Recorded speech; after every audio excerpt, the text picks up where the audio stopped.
Well, ladies and gentlemen, welcome. And today it's my honor to present to you Dr. Salah Tabrizi, who is going to be an associate professor at the Michael Price College of Business, University of Oklahoma. And he's part of the Tom Love Division of Entrepreneurship and Economic Development. His main research interests include applied topics in international economics. He's also interested in the economics of development, innovation, and growth. His research had appeared in a number of academic journals, including World Economy, Open Economies Review, Southern Economic Journal, Economics of Innovation and New Technology, Comparative Economic Studies, and International Review of Applied Economics. Recently, he's been studying Iran's economy and has been working with Firat Demir in our economics department on economic development and Iran. So it's my great pleasure to welcome you here today and to have you talk to us. Thank you very much. Thank you, Dr. Landis.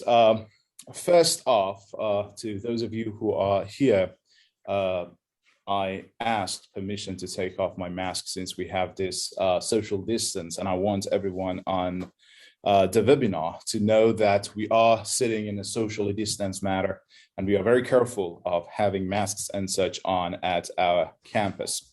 It is a pleasure to be here, Dr. Landis. I would like to thank Dr. Landis, and I would also like to thank Mrs. Serafifu for their kind invitation.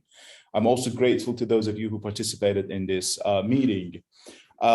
This is a great honor to present this at the Farzana Family Center for Iranian and Persian Gulf Studies at the College of International Studies at the University of Oklahoma. The outline of my talk will be mostly spent on the macroeconomic crises that Iran is currently facing. There are multiple different determinants for that crisis. There are many things that together have given rise to this particular crisis. However, I'll be focused mostly on sanctions and its effects, simply because my research has been mostly on that matter. Towards the end, as part of my concluding remarks, I will also reflect upon the new conservative administration and the challenges that they are going to face and the outlook of macroeconomic conditions in Iran. You should know, however, that part of this has to do with the politics of the matter. And I am in no way a political scientist, so I won't be able to discuss those aspects. It's way beyond my area of expertise, and I would be talking about the econ of the matter more than the politics. Now, my thesis for this talk is that when it comes to the macroeconomic crisis in Iran, we're basically dealing with one major crisis and some other crises that follow. The major crisis, in my view, is the long-lasting halt in post-war expansions in Iran. So I'm going to show you a few important time series that would hopefully convince you that there has been this halt in post-war expansion. And by war, I'm referring to Iran and Iraq war. There has been this halt in post-war expansion, which causes a major problem for Iran's economy. After that, I will talk about sanctions and their adverse effects on not only the oil exports from Iran, as a result of that, the consequences for the revenue side of public budgets, but also has had significant effects on the nominal exchange rates. And then I'll continue with the amplification of budget deficits, the depreciation of nominal exchange rate and its effect on inflation. And then I will talk a little bit about the effect on unemployment and labor force participation in Iran. But the major crisis, in my view, is this long-lasting halt in post-war expansion. I want to show you a very important time series. If you take away one time series from this meeting, that would be it. Angus Madison, the late Angus Madison, is a economic historian, and for a while he's been trying to put together time series of real GDP variations across the globe. By GDP, I'm referring to gross domestic product. Imagine an economy. This economy is producing a wide range of products and provides a wide range of services, right? Imagine that you have the market value of these products and the market value of these services. At the end of the year, we tally those, we add them all together. That's going to be our gross domestic product. On the one hand, this could be measured using that whole sum, the accounting of the value of products and services. It could also be considered and understood as part of the value added within the economy. So we're talking about the value added within a given year. Then Angus Madison tried to put these together. And after his passing, folks at University of Groningen in the Netherlands are putting together this data set, which gives us the broadest view of productive capacity in Iran. We have some data from World One.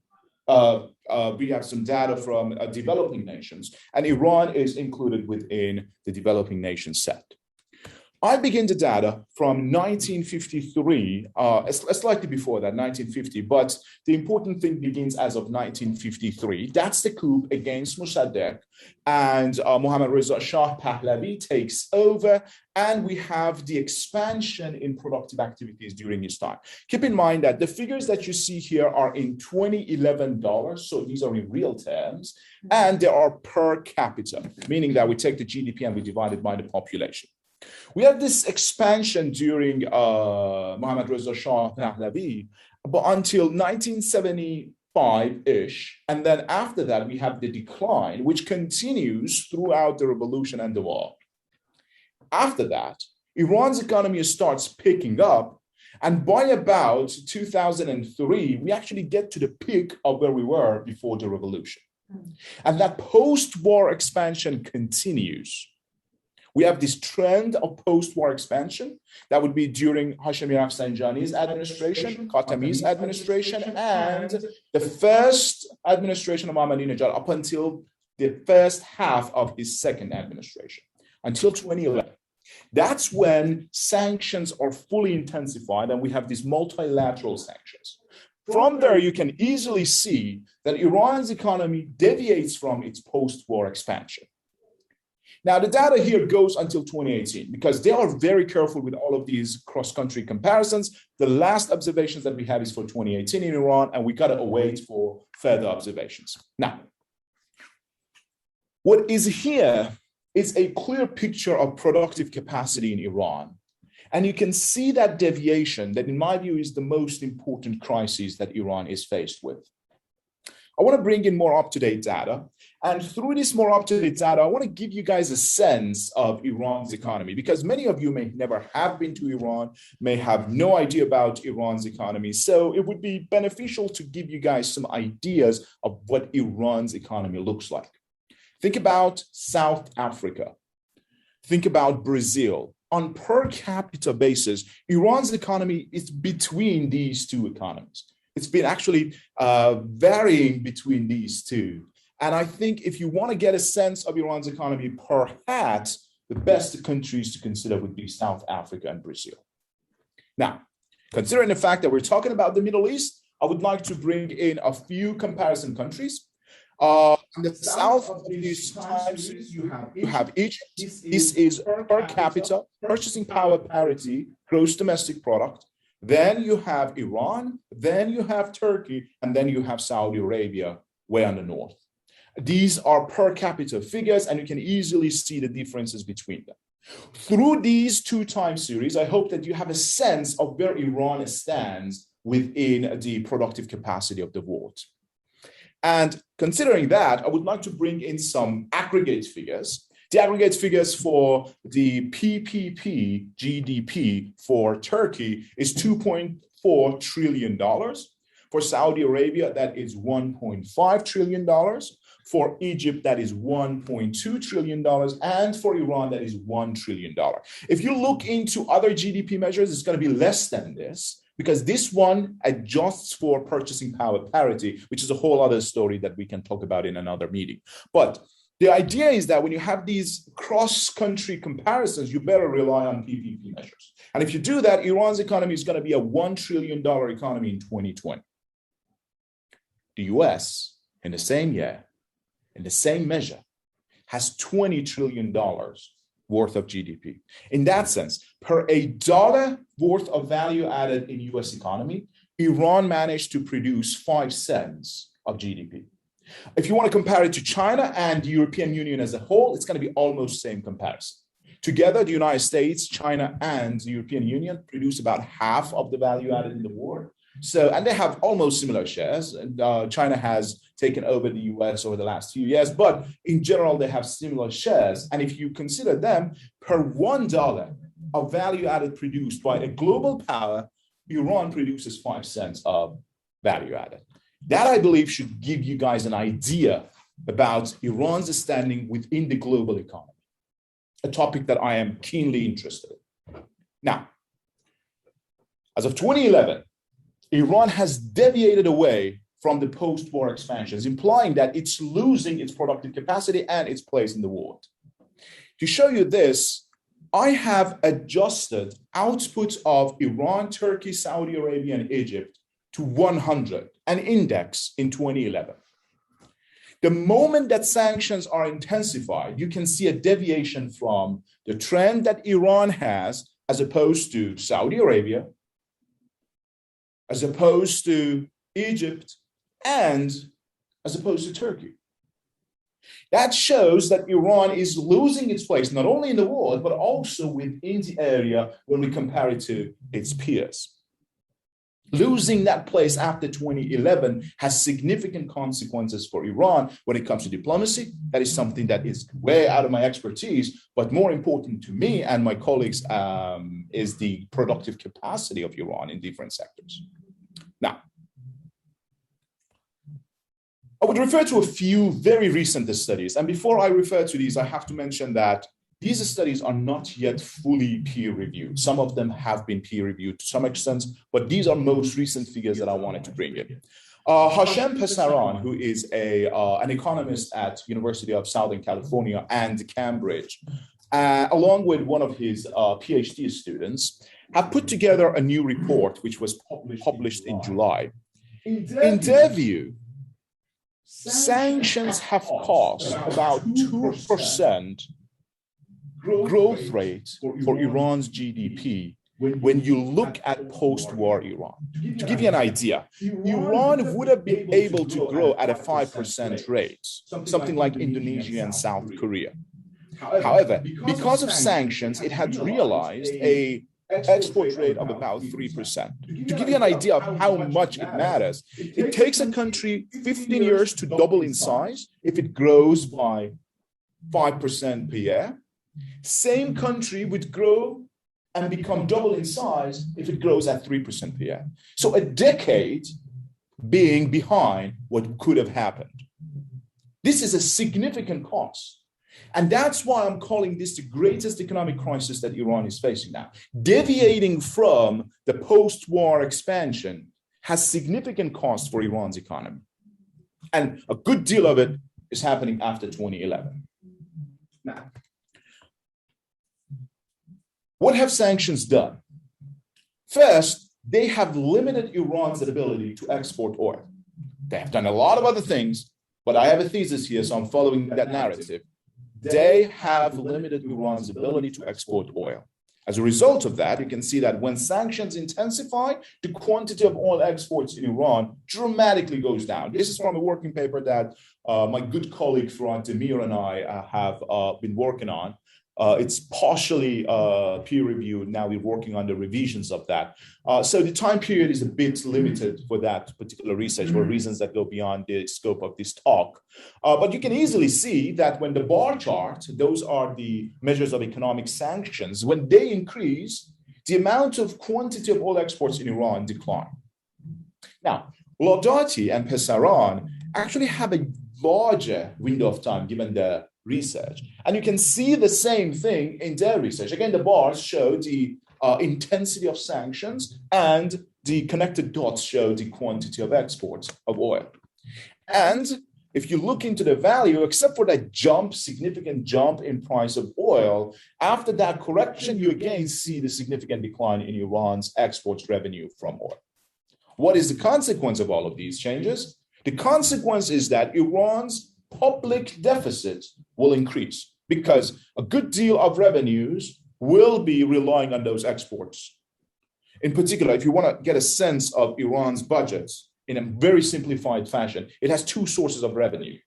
It has oil exports revenue and it has taxes revenue. And taxes revenues have particular elasticities, and the ability of the administration to collect those taxes are limited.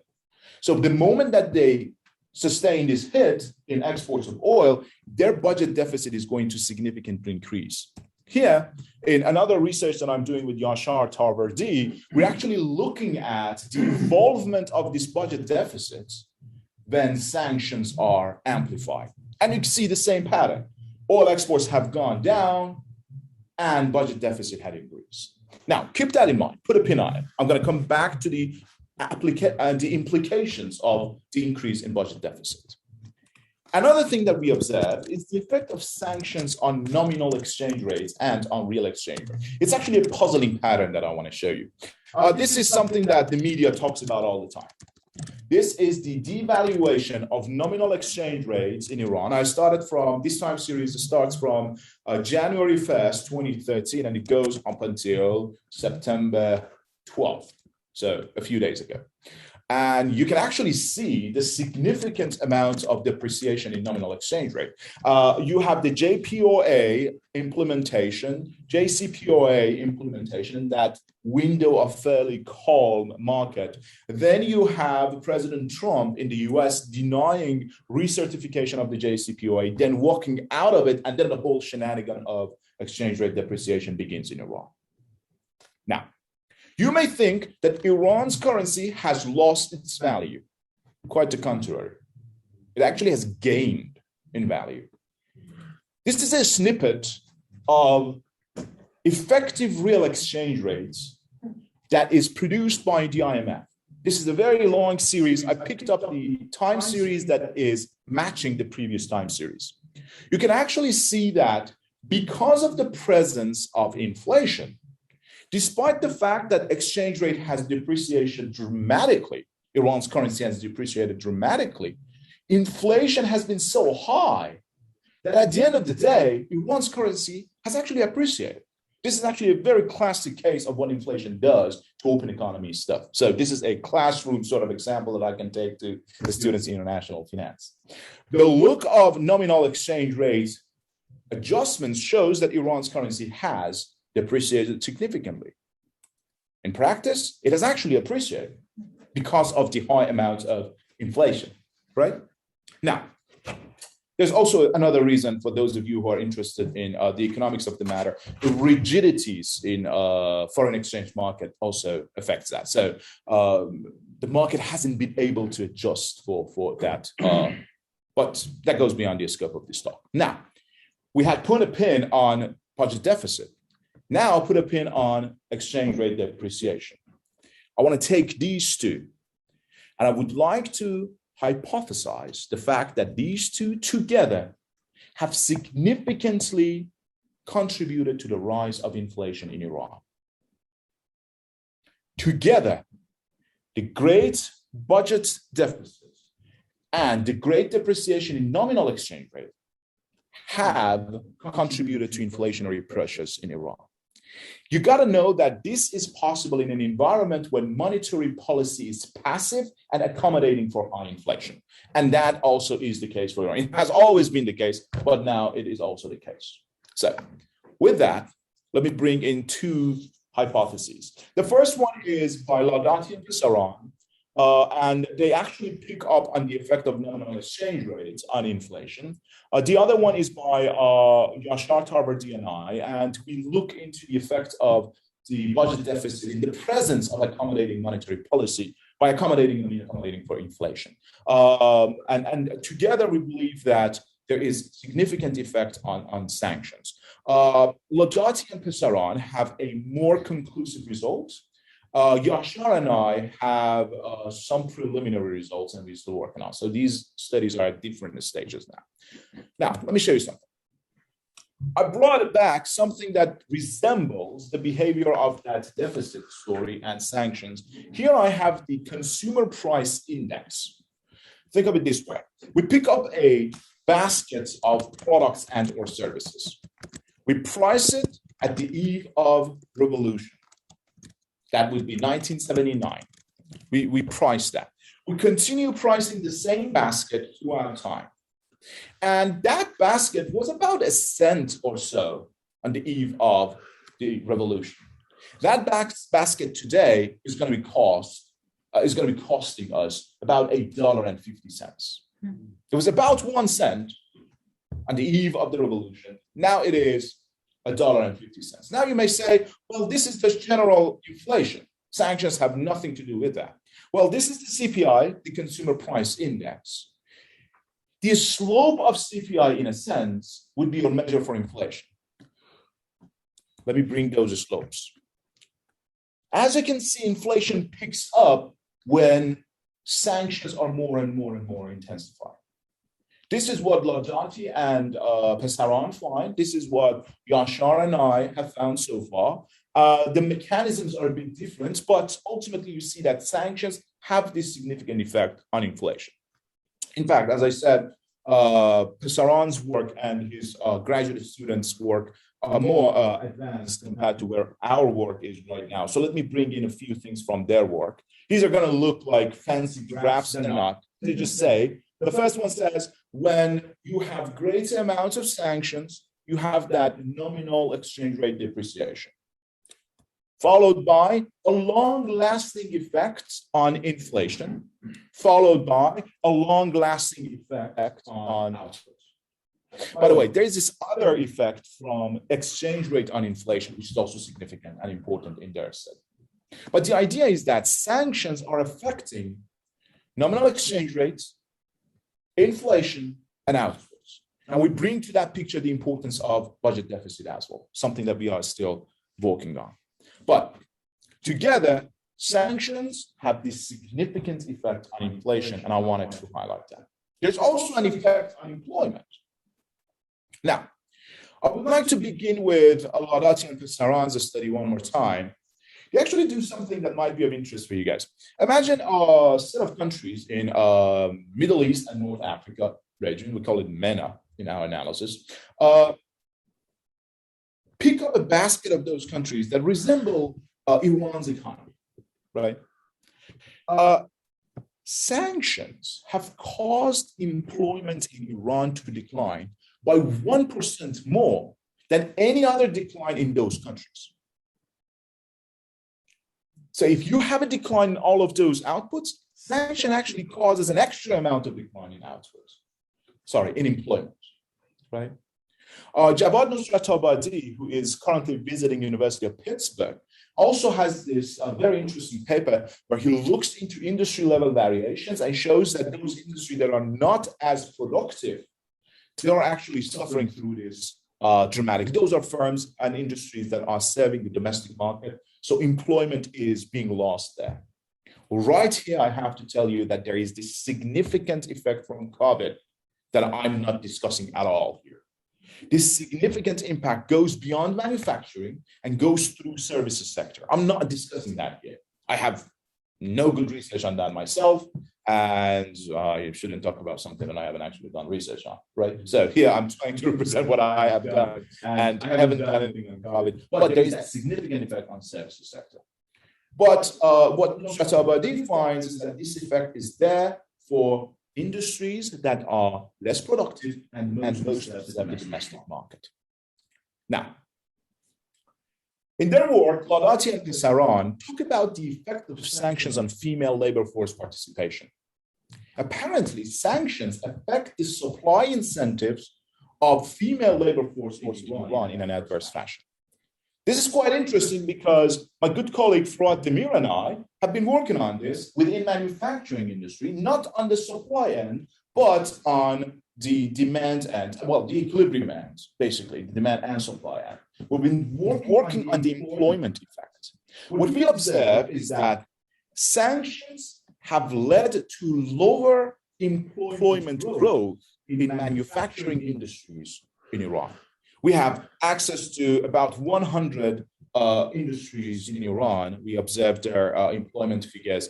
And through that data set, we can actually observe this significant decline in the dynamic of employment among female in manufacturing sector. This is in particular evident within capital-intensive industries and in industries that rely heavily on imported inputs. Quite into it. And we actually do have some evidence for that. That brings in another dimension, which has been often neglected. Sanctions have gendered effects on employment. Part of that is labor supply. Part of that is actually the equilibrium outcome of employment. All right. So the thesis was, sanctions have caused Iran to deviate from its post-war expansions. They have contributed to inflation through two channels: nominal exchange rate depreciation and budget deficit amplification. They also have had effects on employment, not only on the supply side, in particular for female labor force, but also on employment equilibrium outcome for female and male, in particular for female. We see that much more significantly among female within the manufacturing sector. Now, the very important question is, how have sanctions affected female employment within services sector in Iran? There are some anecdotal evidence that prior to COVID, that actually has contributed in a positive manner. So those who walked away from manufacturing may have actually gone to services sector. And we have a whole lot of evidence, anecdotal evidence, of entrepreneurial activities that are shaping that. And that, in my view, is a very interesting question. We haven't had the proper data set to explore it yet, but I think it's a question that we need to look into. With that thesis, let's talk a little bit about the outlook. These are my concluding remarks, and I'll be stepping a bit out of my areas of expertise just to describe what we see. Under the status quo, it would be safe to assume that the new conservative government is going to stay in power for the next 8 years in Iran. When it comes to governing throughout this almost decade ahead of them, they've got to sort out the problems that are caused by sanctions and more recently COVID. They got to sort this out. Otherwise, they can't govern effectively. They are given enough space in foreign policy realm, and they have had the chance to appoint those that they wanted to appoint for key appointments within the administration. They have had that chance to do so. The problem is that the economic team that came out of those appointments has no coherent agenda to deal with these mounting crises. That is an important problem that they have. If you look into their econ team, there is absolutely no coherent agenda. You have multiple individuals without a master plan. That is problematic. And they should have known better. But right now, they have been given enough space on foreign policy matters. It could have significant implications. At the same time, they have been given enough political space to appoint who they want to, but they went after a team of, well, no coherent agenda. That's problematic. What do we expect?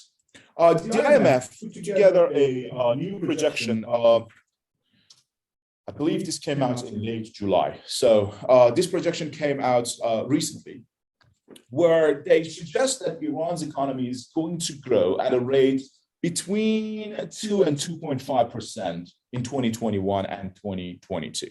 Now, it may sound like better than 0%. It is better than 0%. The problem is that we have had significant decline in output, as I showed you earlier, in 2017, 2018, and 2019. Now, if we go with this projection, let's say that it happens, by the end of 2022, Iran is going to be where it was by the end of 2018. And that end of 2018 is way south of us going back to the projection of the post-war expansion because of the decline that we observed in 2017 and 18. So altogether, by the end of 24, even if we go through that expansion, we're going to have some major problems in hand. It's going to be better than 0% or negative rates. We observed the negative rate in 2019. It was close to negative 7%. But once we bounce back by the end of 2022, we're going to be where we were by the end of 2018, right?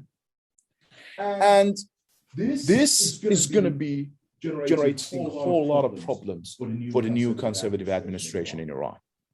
In order to make up for this long-lasting halt in post-war expansion, they've got to grow the economy at a faster rate. They cannot do this thing by giving speeches. They've got to have proper plans that are growth promoting. Otherwise, they're going to be facing with this mounting budget deficit increase. They're going to be facing with mounting nominal exchange rate depreciation. And I've already convinced you, I hope, that they together may affect inflation in an adverse fashion. Right now, we're sitting at the middle of fiscal year in Iran. Looking towards the end, there are significant budgetary problems and there are significant inflation expectations going through that. That's the new administration starting their work. Throughout the first 6 months, they got to expect significant amount of inflation. And that problem will continue unless they sort out something to guarantee sustaining expansions in productive activities within the time that they are in power throughout this almost decade ahead. Anyways, I wanted to raise these as concluding remarks. Some of these things go beyond my area of expertise, but I thought that I should share that with you to conclude. I am grateful for this opportunity, and I am very much looking forward to the conversations afterward. Thank you, Dr. Landis. Thank you very much, Dr. Lau. This is a wonderful talk. We have a number of people who are joining us online, including your co-author, Firas Damir. Wonderful. And I have asked them to write their questions in the Q&A area. But I want to start with one question. I know everybody has questions, and that is, what is likely to be the effect of long-term sanctions? We have a new administration, which clearly is not focused on the economy in a way that is organized. I want to tell one anecdote, and that's just before the Syrian civil war. I was at the Council on Foreign Relations. It was when President Obama was running against Clinton. And the Council on Foreign Relations in New York had organized a meeting for top people in Israeli intelligence and Defense Department who were there. And then the heads of the Obama and Clinton foreign policy campaign were there. So this was really an exercise in Israel conveying to the American campaigns what its view of the Middle East. And I had been asked to go be there as sort of the House Alawite in order to play Syria. And there was somebody from Saudi Arabia, Hezbollah, and so forth. And it was a mock negotiation thing. And of course, my role was to say, you should make peace with Israel, and you should give with Syria, and you should give back the Golan Heights. Right? And of course, the Israelis said, "Why would we do that? For a flag, an Israeli flag over a building in Damascus, we're going to give you all the Golan Heights. We don't have war with Syria. Everything is good. Why not keep the Golan Heights? Syria's got nothing to offer us, and they're weak." And then this became a little contentious, and Daniel Kurtzer, who was the twice ambassador, U.S. ambassador to Israel, was playing the role of American foreign policy. And he said, well, we're cutting with our sanctions, we're cutting Syria's GDP by 2% growth, by 2% a year. So they're going to go bankrupt, and they'll have to come out hat in hand and eventually settle for much less. Which is, I think, the rationale of the American policy, which is if you just keep up the economic pressure, they'll give up. But as we saw in Syria, they didn't give up. Instead, they went over the cliff and had a civil war. What is going to, can Iran escape this because it has oil, or can it survive it because it's just strong nation and it's not divided the way Syria is? What happens in the long run with this kind of economic decline? Part of the answer would require a good understanding of political and social affairs in Iran, which I lack. I'm an economist by training, and I can talk about the econ aspects of it. But one thing that we observe in general when it comes to sanctions, looking into the literature there, we can see that sanctions don't necessarily lower the power of an authoritarian regime like South Korea, for example. Did I say South Korea? Yes, I meant North North Korea. Korea. I'm sorry. Not like North Korea. It used to be authoritarian, but Yeah, I just heard myself. I was like, I was wrong. So in that sense, I don't necessarily think that we're going to see something that we didn't see in North Korea's case or Syria's case. But that's my very naive understanding of that literature.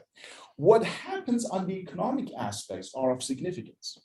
The new conservative administration, this is not the first time that from the bottom to the top of administration in Iran, we have conservatives. This is not the first time.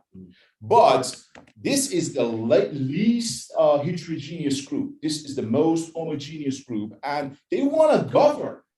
They don't want to go bankrupt. They don't want to take the nation into bankruptcy. They want to govern. So I think that provides them with incentives to approach a middle road sort of solution.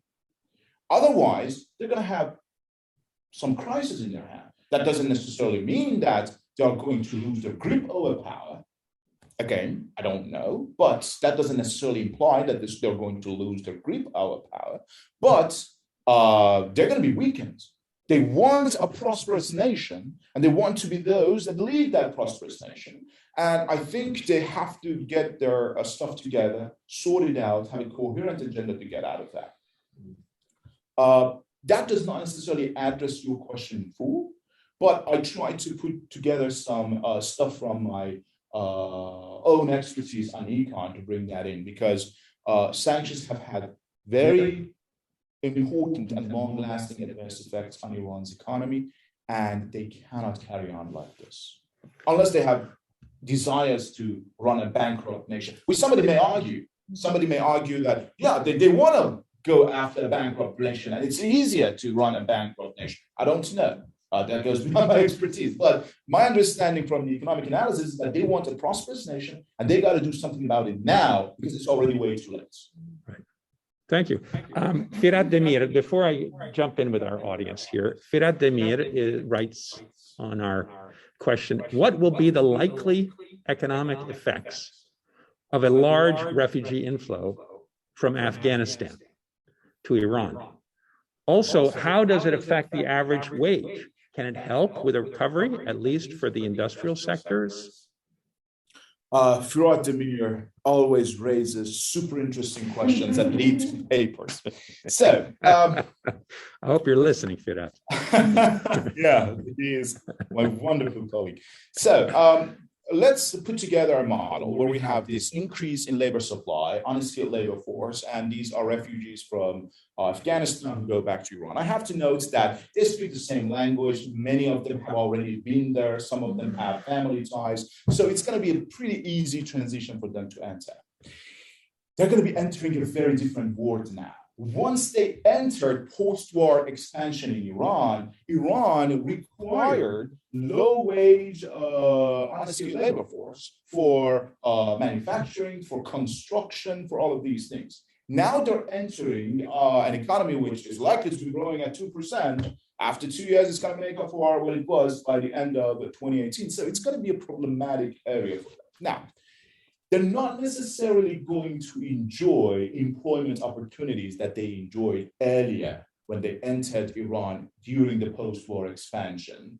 That would be early 1990s, late 1980s, early 1990s. They're not going to enjoy this sort of thing. They're going to have a lot of problems. But the good thing is that they're coming in with a good set of family ties and community ties.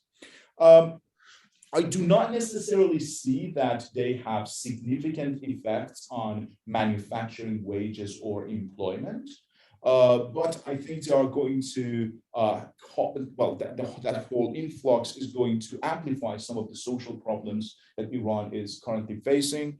To some extent, in areas like construction industry, they may replace some of the high-wage workforce, and it's going to provide a boost to that industry a bit.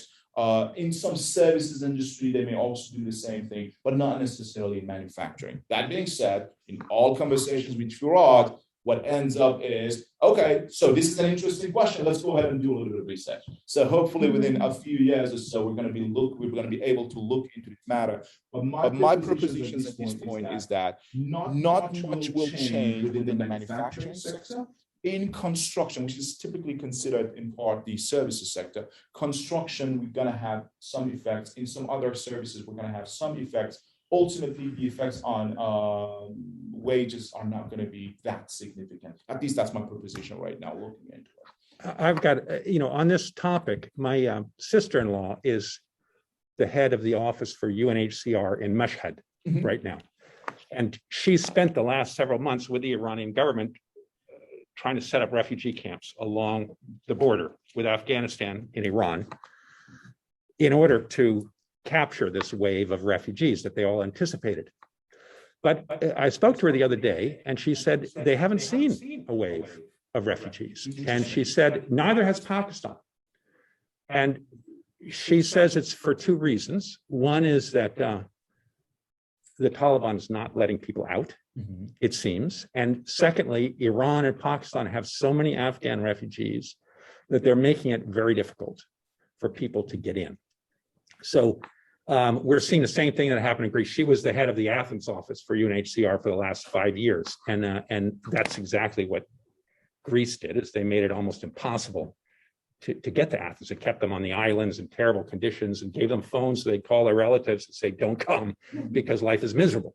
And that seemed to be what's been happening. But one thing that may change the dynamic would be the incentives that are offered to Taliban in Afghanistan to allow people to move a bit, and the incentives that are offered to Iran in order to accept them. So this is something that may happen within a dynamic sort of format within the next few months or so. Right. Once Taliban starts getting serious in negotiations with, but they're going to need aids. Well, and if they don't get the aid and the economy collapses in Afghanistan, of course, that's another. So they're going to need some incentives there, and they may allow for greater mobility. But the effects on Iran's economy and also on other economies nearby, those are interesting questions. And I think that these are empirical matters that we can actually study within the next few years. Okay, well, thank you. Any questions from our august listeners here? Yes. Most of your numbers here was based on the sanctions and what's going to happen in the future with the U.S. sanctions and Western countries and everything. But recently, Iran got into a relationship with China, economic relationship with China. How's that going to affect all this statistics and all these numbers and everything? Let me give you a little bit of background. Jamal Haidar, who is currently at Harvard and the American University of Cairo, and another researcher in Iran, I believe, if I'm not mistaken, his last name is Rasooli-Nejad, who is at University of Tehran.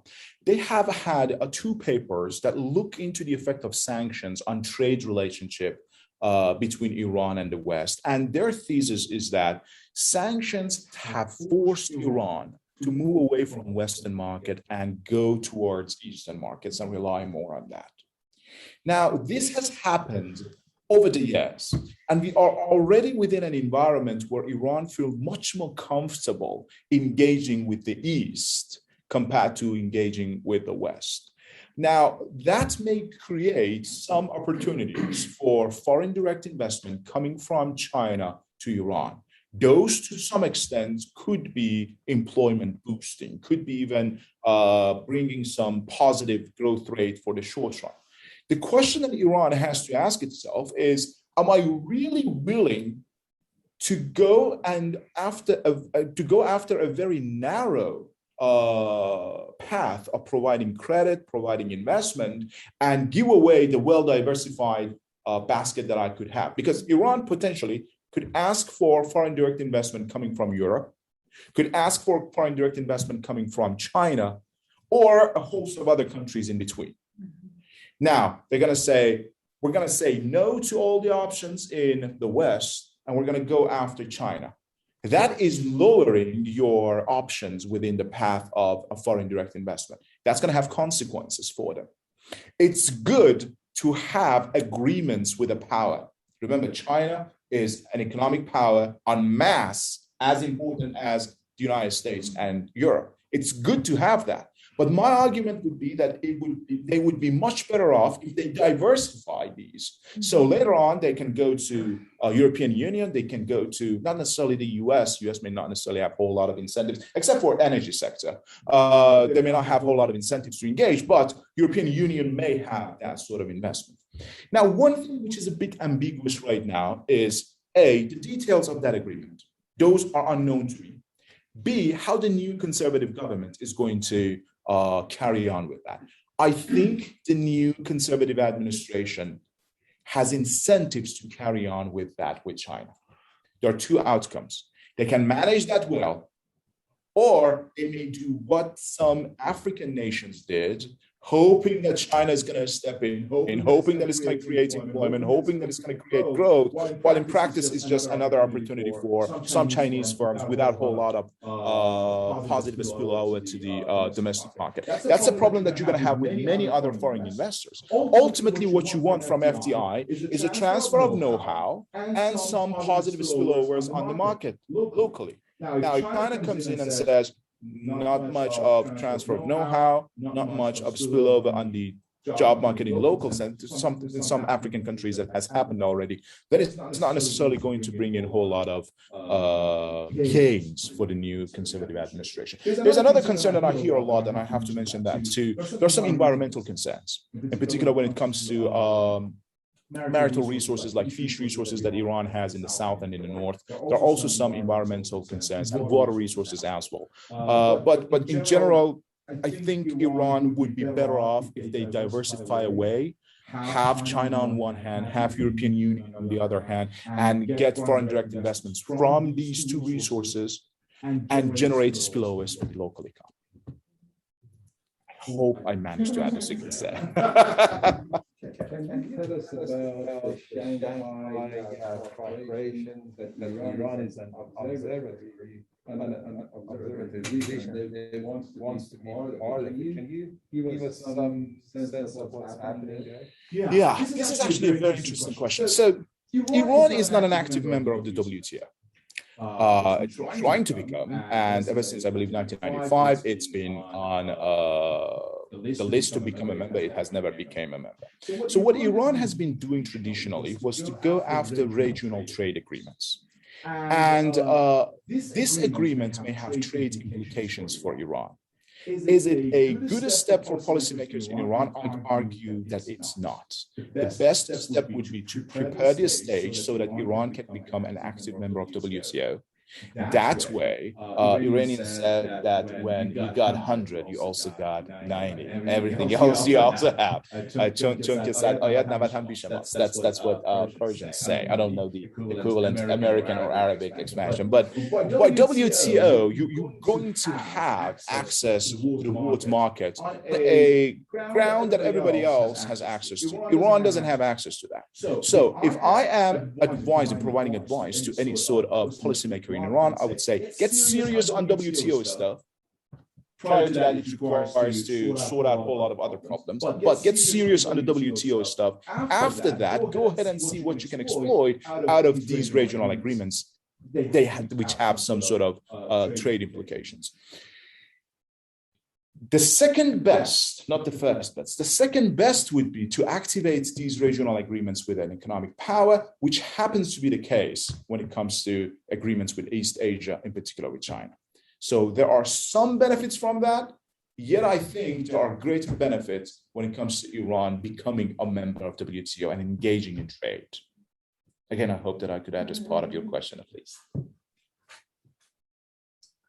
I have a technical question. In one of the slides, you were talking about you had bars of the intensity of sanctions, and then you had the petroleum production. Yeah, petroleum exports. Exports, right? Yeah. How do you measure the intensity of sanctions? This is a beautiful question. So let me put forth a few things here. This one is with Firat, my good co-author. We do a count, meaning that we go through the list of all sanctions that are imposed on Iran. We filter out the non-economic sanctions and we keep in the economic sanctions. And then we get rid of those that are canceled through any sort of agreement. We don't have that in this window. So there are two phases, one in 1981 and one after the JCPOA where some sanctions go away. But we put together a cumulative count. So when a new economic sanction is imposed, we're going to add that to the other one. Now, it turns out that cumulative count of economic sanctions is highly correlated with this export of petroleum products. Then comes what Hashem Pesaran and Laudati do. By the way, to give you guys a sense of who Hashem Pesaran is, if you're putting together a list of 5 leading Iranian economists, he's going to be within that list. He's going to be perhaps number 1, 2, or 3. So he's a very serious economist at Cambridge at University of Southern California. He and his graduate students actually go and look into a set of articles that are published by the New York Times, the Washington Post, the LA Times, I believe Wall Street Journal, I'm not sure, but I think it was also there, Financial Times and also Guardian. They look into the articles that are published there, and they do the count on the articles, assuming that when there are more and more of articles, you actually have greater intensity of sanctions. It's interesting because when we look into the correlation between their measure and our measure, there's actually a pretty good correlation there. Right. So the intensity of sanctions so far has been measured using the count measures, like the cumulative count that we have. This is also done for North Korea. I was being careful this time.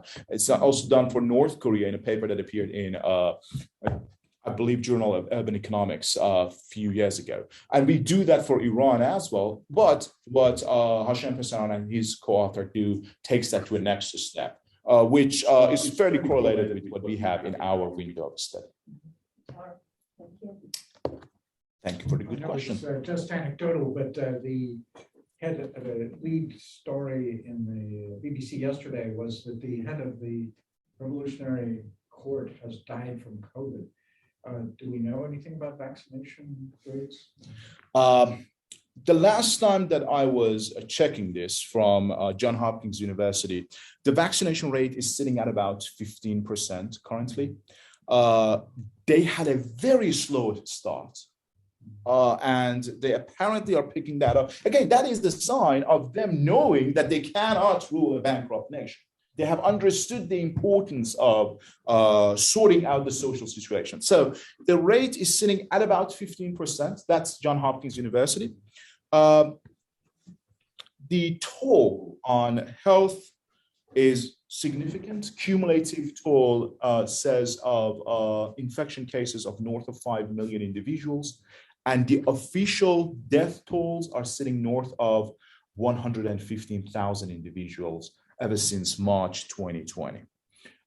This is a significant toll, and they could have at least prevented 1 or 2 of the peaks and increases in COVID if they had a much faster start on vaccination.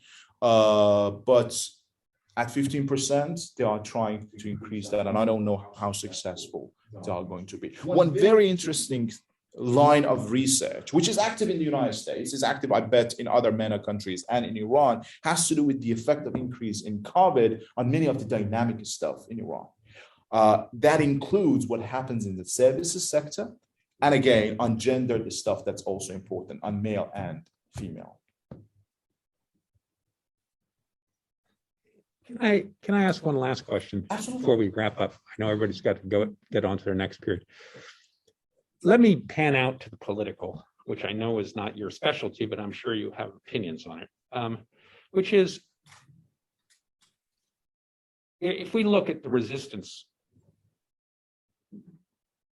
countries in the Middle East, whether it's Hezbollah, Syria, Iraq, they've been crushed by sanctions, civil war, invasion. In some ways, Iran has, of course, expanded their influence in the Middle East dramatically over the last 20 years. On the other hand, their allied countries are in terrible shape and have been pulverized. With a conservative government in power, is there a chance for any kind of revision of this foreign policy stance, which has gotten it into such trouble? It's enmity towards Israel and the United States, which has put it on this trajectory of sanctions and crushing economic. Could it be sort of the Nixon goes to China idea that conservatives would have a better chance of perhaps trimming the sails on a resistance in order to improve the economy and to get out from underneath sanctions? Or is this unlikely? Are they likely just to knuckle down and to try the long run? So Dr. Landis knows the details of this matter more than I do. And Trita Parsi, who was one of your guests, also describes this in his awesome book, Losing an Enemy. Back in 2012, Iran had some negotiations with the American counterparts in Oman. That was fully a conservative initiative. We still had a conservative government. They had the go from the top, and they carried on with that. That gives me the hope that they may have enough incentives and to some extent the know-how of approaching the West, if they haven't already. Approaching the West and sorting out the problem between Iran, the United States, European Union, and China and Russia. So going back to the environment of negotiations for JPOA and JCPOA. I do see that happening. That is potentially something that they may look into. They have already done that. Two things have changed ever since 2012. We're almost a decade out of that event. The first thing is that over the years, they have generated some network of service provision, product provision within those countries. So Iraq and until recently Afghanistan were important destinations for Iran's exports. They offer electricity there. They offer a whole lot of different tourism services there. So they may have greater economic incentives there, which makes a lot of sense. Every single country trades the most with its closest neighbors. That's the case for the United States, with Canada and Mexico. That is also the case for Iran, with Iraq, Afghanistan, and a whole lot of other nations nearby. So that's absolutely all right, but that creates some incentives. The second thing that has changed is that ever since 2012, China has risen even further. So they may think that China is going to resolve our problem, which is problematic in my view, because you need to diversify away your diplomatic relationship, and they can't rely on China forever. You've got to have these sort of things. But altogether, I would say that conservatives have had incentives and have, to some extent, the know-how. The previous team in foreign ministry may have had a better grasp because of their learning by doing procedure, and now they may carry some of that know-how to them. So they have the know-how, perhaps, and they may even have the incentives to engage, but now at the same time, they don't want to lose those economic ties there, which I don't think they're going to lose them. I think that they should be realistic. They actually have opportunities to expand upon that in a safer environment. And at the same time, they're going to be relying on China that has risen in power even further. That complicates the matter, but I am hopeful that they engage in that. How likely that is, I don't know, but I would say that the chances are better than flipping a coin. Well, Dr. Saleh Tabrizi, we thank you very much for this exciting and stimulating talk. My pleasure.